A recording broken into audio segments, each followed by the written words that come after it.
Hello friends, welcome to green life channel. இன்றைக்கி வீடியோவில் வந்து பார்த்திங்கன்னா நம்ம கலர் கேபேஜ் பொரியல் தான் நம்ம செய்ய போகிறோம். அதுக்காக வந்து பார்த்திங்கன்னா நம்ம கிரவுண்ட் ஆயில் ஒரு 2 டேபிள் ஸ்பூன் போல் எடுத்துக்கலாம். அதில் கொஞ்சமாக கடுகு சேர்த்து கடுகு நல்லா பொரிஞ்சதுக்கப்புறமா கட் பண்ணி வச்சுருக்க ஒரு பெரிய வெங்காயத்தை நம்ம இது கூட சேர்த்துக்க போகிறோம்.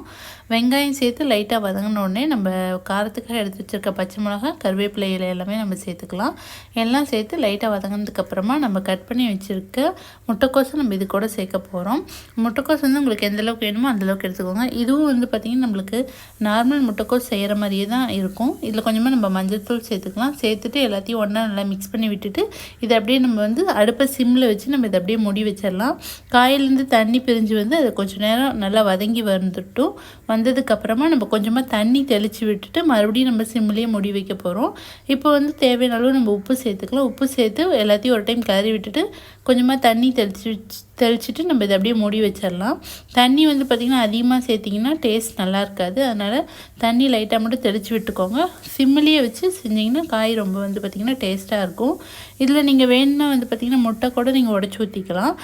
நான் இன்றைக்கி வந்து பார்த்திங்கன்னா தேங்காயும் கொத்தமல்லி தழை மட்டும்தான் சேர்த்துருக்கேன்.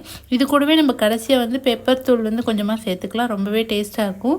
இதுலேயே நீங்கள் வந்து பார்த்திங்கன்னா முட்டை உடச்சி ஊற்றி சாதம் போட்டிங்கன்னா அது வந்து ஃப்ரைட் ரைஸ் மாதிரி டேஸ்ட்டாக இருக்கும். ஸோ நீங்கள் அப்படியும் ட்ரை பண்ணலாம். நம்மளோட சுவையான கேபேஜ் பொரியல் பார்த்திங்கன்னா ரெடி ஆயிடுச்சு. இதை நீங்களும் ட்ரை பண்ணி பார்த்துட்டு உங்களோட கமெண்ட்ஸ் எனக்கு ஷேர் பண்ணுங்கள். தேங்க்யூ.